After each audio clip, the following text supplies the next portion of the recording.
COVID-19 menular, betul? Kita semua udah tahu itu. Parahnya karena masa inkubasinya bisa sampai 14 hari, orang bisa positif corona tanpa demam dan batuk. Gak kelihatan. Kalaupun dia nanti batuk dan demam, bisa jadi itu bukan corona, bisa jadi flu biasa. Jadi bingung kan? Nah, saat ini cara yang paling akurat yang kita punya adalah dengan testing. Pemerintah ini sedang mempersiapkan testing massal di hari-hari ke depan. Pesan utama video ini adalah jangan panik ketika nanti setelah testing massal, angka positif corona kita naik tajam. Kenapa? Ibaratnya selama ini lampu yang nyala itu cuma lampu kecil aja, sehingga kasus yang kelihatan ya sedikit.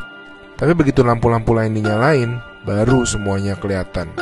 Jadi kalau nanti dalam sehari angkanya naik tinggi, artinya bukan dalam sehari tiba-tiba terinfeksi menyebar. Oh my god, penyebarannya cepat sekali, dalam sehari naik sekian. Lebih tepatnya, dalam sehari kelihatan banyak kasus positif yang terinfeksinya itu dari kemarin-kemarin, tapi belum kelihatan. Ngerti ya bedanya ya?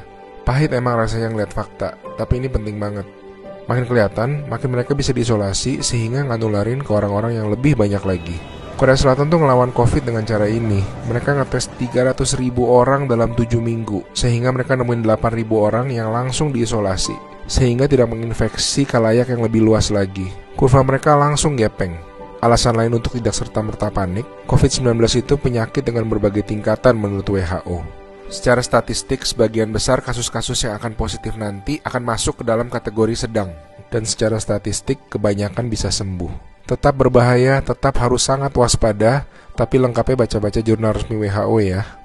Di hari-hari ke depan kita akan lihat banyak orang positif corona, teman-teman kita, saudara-saudara kita. Tapi ingat, jangan jadi stigma. Corona itu bukan aib, dia bukan dosa, dia bukan kesalahan orang itu sendiri. Jadi kita tetap harus waspada, harus menjaga diri kita tidak terinfeksi. Kita malahan harus bantu mereka untuk jadi sembuh. Jadi akhirnya massive testing itu perlu, supaya yang sakit dan tercecer di sana-sini bisa diisolasi sehingga tidak menimbulkan lebih banyak orang yang terinfeksi.